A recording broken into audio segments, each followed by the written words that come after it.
If you have any questions, by the way, you can tweet us at Mariam Bishar. At Brian_Aseli at Nation FM KE.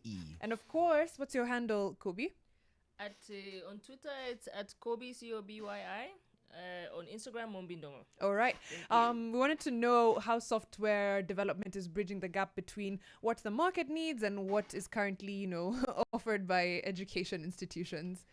So, first of all, I think I look at software development as a basis of any digitization. Because if you need web apps, mobile apps, anything, data science, you have to start from somewhere, which is the foundational skills. So, I think the big gap that we realized is that whatever guys are being taught in school and what the market needs is not matching up. So, that means you'll go to school for 4 years. I still need to spend another 6 months as your employer upskilling you to get to where I need you to be. That's also partly because technology also evolves really fast. So if you understand how education systems work, the curriculum is very rigid. Before you change it, it takes so much bureaucracy. We've been changing CBC for 5 years already, I think. Yeah. So by the time 5 years, look at 5 years ago and look at technology now, it's not the same and it's moving even faster. So I think there's a huge need for us to create more innovative ways of, education. How do we create more dynamic curriculums, based on the market needs? So for example, what we do at Powerland, we go to the market and find out what are some of the key needs, in regards to the employers, small businesses and all of that. And then we design our program to fit those particular skill set that is required. So you'd find that perhaps I'd speak to, we go speak to recruiters, whether it's at the Microsofts and the Googles or just, basic SMEs, which are the majority in Africa, just to find out what are some of their needs. Sometimes it's as simple as I just need someone to design my website, it doesn't have to be complex AI things. So, how do we give them those skills where they can learn how to build functional websites? But beyond all of that is how do we create wholesome individuals that can also work in teams? So the other thing about tech is people assume techies are very isolated. So you'd find that, you have the most talented person, but they don't even know how to communicate with people. They can't work in teams and things like that. So soft skills is also a huge component of that. So I think the education that we're designing now is very much focused on how do we create such an environment. And if you can see, like, remote work is a big thing right now. So you'd find so many young people working for other countries, but they're based here. But for you to create that very comfortable environment for remote working, you need to understand how to work in teams. You need to understand how to sell the product and things like that.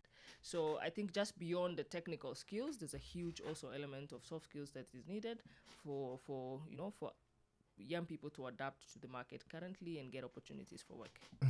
We've been labeled Africa's Silicon Savannah. We've been given all these tags. But it's true to say that we are one of Africa's tech capitals. How can Kenyan youth exploit this? So one thing, I mean, we've been around the whole continent pretty much, and one thing I can say for sure is Kenya is way above. We're ahead of many other. I think we've had the opportunity, we are fortunate enough to have had the opportunity to, get experiences that most people have not. So you'd find that a lot of, most of young people in Kenya, not even young, toddlers are like digital natives. Like you find every child with a phone watching YouTube and things like that. This is not the same case everywhere in Africa. So I think Kenya has, in that regard, we've had the opportunity to set the pace for Africa in terms of tech. And that's why you see there's a lot of big corporations who are coming to set up here, the Microsofts, the Googles, Intel, Amazon, everybody is coming here. It's because they've seen the opportunity in three ways. One, our infrastructure is way better than most. So internet accessibility is much, and it's more affordable than most countries. True. In Zimbabwe, I saw 75 shillings for a minute or 75 minutes. It's 75 shillings for 2 minutes. It's crazy. It's very crazy. So you'd find compared to most Kenya, I think because of the fiber optic that we got way back, it has really helped us. Secondly is in terms of infrastructure, like hardware. So you'd find that accessibility to a computer for most young Kenyans is very easy, or a phone, just a simple phone is very easy. And then lastly, of course, is a human capital. So our education system is very, very strong. So you'd find that Kenyans who go anywhere, they really thrive because of our education system.